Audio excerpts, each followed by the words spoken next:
तीन भाई और एक नौकरी। एक गांव में एक दर्जी रहता था। वह गांव में सबके कपड़े सिलता था। बचपन में ही उसने अपने बच्चों को दर्जी का काम सिखा दिया था। उसने एक बकरी पाली हुई थी। वह बकरी बातें करती थी और दर्जी भी उससे बातें करता था। उस दर्जी के 3 बेटे थे। वे दर्जी के पुत्र जब बड़े हुए तो दर्जी ने उन्हें बकरी चराने का काम सौंपा। वे बकरी को सुबह चराने ले जाते और शाम को आ जाते। वहाँ बकरी दिन भर चरती और भर पेट खाती, पर जब दर्जी शाम को उस पर हाथ फेर कर उससे हाथ पूछता तो वह कहती, आपके बेटे मुझे मैदान में एक खूंटे से बांध कर रखते हैं। वे स्वयं खेलते रहते हैं और मैं भूखी रहती हूँ। मैं कई दिनों से भूखी हूँ, मैं यहाँ नहीं रह सकती। दर्जी बहुत दिनों तक बात टालता रहा। फिर एक दिन उसके बेटे को डांट कर कहा, निकल जाओ मैं घर से, तुम सब निकम्मे हो। तुम्हें एक काम बोला था वो भी नहीं हुआ, निकल जाओ यहाँ से। बेकसूर लड़के निराश हो गए और सभी घर से निकल गए। उनके जाने के बाद दर्जी को बकरी की सच्चाई का पता चला कि बकरी तो झूठ बोल रही थी। वह सोचने लगा कि उसने बहुत बड़ी गलती कर दी। वह अब अपनी गलती पर पछताने लगा और बेटों के घर लौटने आने की राह देखता रहा। कई दिनों तक उसने सबका इंतजार किया पर कोई नहीं आया। दर्जी के तीनों पुत्रों को घर से दूर एक दूसरे से अलग अलग नौकरी मिल गई। उनके मालिक उनके काम से खुश हुए क्योंकि सभी लड़के मेहनती थे और मन लगाकर काम करते थे। सबसे बड़ा लड़का लड़की का साज सामान बनाने वालों के पास नौकर लग गया। दूसरा उसी नगर में एक पन चक्की पर नौकर लग गया और तीसरा एक दुकानदार के यहाँ नौकरी करने लगा। सभी मन लगाकर काम कर रहे थे।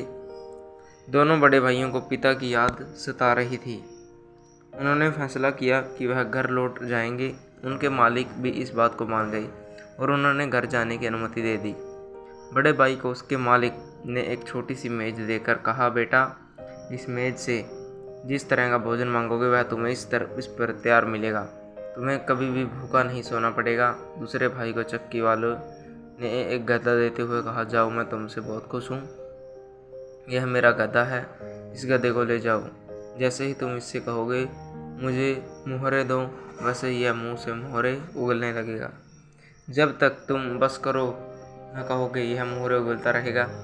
तुम्हें अब धन की कमी नहीं होगी। हमेशा खुश रहो बेटा। दोनों भाई अपने अपने उपहार लेकर घर की ओर चल दिए। वे शाम के समय गांव में पहुंचे। वे रात भर आराम करने के लिए एक होटल में ठहरे। होटल वाला आदमी दुष्ट था। उसने उन्हें रात भर रहने की जगह दी, पर बात ही बात में उनके उपहारों की विशेषता के बारे में भी जानकारी प्राप्त कर ली और दोनों भाइयों ने भी अपनी बातें बता दी। जब उसे मेज और गधे के गुणों का पता लगा तो उसने उन्हें हथियाने की बात सोची। वे दोनों भाई जब सोकर खर्राटे भर रहे थे तब उस दुष्ट ने मेज के बदले हूबहू वैसी ही मेज रख दी और गधा भी उसी शकल का खूंटे से बांध दिया।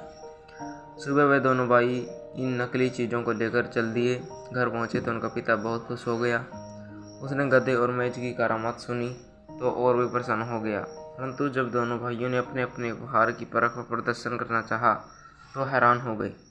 उनका बाप यह देख बड़ा नाराज हो गया। वह समझा कि मेरे बेटे मुझे धोखा कर रहे हैं। वह सोचने लगा कि बेटे मुझसे बदला ले रहे हैं। बहुत कुछ समझाने पर उसकी शंका दूर न हुई। अंततः उन्होंने अपने छोटे भाई को आप बीती लिख कर भेजी और उसे होटल वाले से सतर्क रहने को कहा और बोले कि उस होटल वाले से दूर रहना। इसी के कारण उन्होंने उन्हें यह भी बताया कि अगर संभव हो तो वह उससे चुराई हुई चीज़ें भी प्राप्त करने की कोशिश करें। उसने हमारी चीज़ें चुरा ली है। पत्थर पत पाकर तीसरे भाई ने भी मालिक से घर लौट जाने की आज्ञा ली। उसके मालिक ने उसे उपहार में एक थैला देते हुए मालिक ने कहा, यह थैला लो। इसका गुण यह है कि जब कभी तुमको सहायता की जरूरत पड़े तो इसे यूं कहो, रस्सी जकड़ और डंडे मार। तुम्हारे कहने के साथ ही इसमें से एक रस्सी निकलेगी और तुम्हें शत्रु को जकड़ लेगी। साथ ही इसमें से एक डंडा निकल आएगा जो उसकी खोपड़ी पर चोट लगेगा। सब बातें समझकर वह दर्जी पुत्र भी घर की ओर चल दिया। वह रात को उसी होटल में रुका। जब वह सोने लगा तो उस थैले को अपने तकिए के नीचे ऐसे रखा जिससे होटल वाले को शंका हुई कि इसमें माल भरा है और वह उससे छिपा रहा है। आधी रात को होटल वाला थैले का धन चुराने के इरादे से आया। दर्जी पुत्र इसी इंतजार में आंखें बंद किए हुए लेटा हुआ था। जैसे ही उसने तकिए के नीचे से थैला निकाला वैसे ही वह बोला, रस्सी जकड़ और डंडे मार। उसके ऐसा कहने की देर थी कि थैले में से एक सचमुच की एक रस्सी निकली। रस्सी देखकर होटल का मालिक बहुत ज़्यादा डर गया। रस्सी ने होटल के मालिक को जकड़ लिया। साथ ही एक डंडा भी उछल उछल कर उसकी खोपड़ी पर वार करता हुआ बरसने लगा।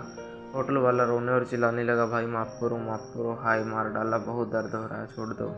जब उस डंडे ने होटल वाले की खोपड़ी पर अच्छी मार बरसाई तो दर्जी का लड़का बोला, बदमाश कहीं का, ये चीज़ें तभी थैले में लौट जाएगी जब तू मेरे भाइयों से हथिया हुआ माल लौटाने का वादा करेगा।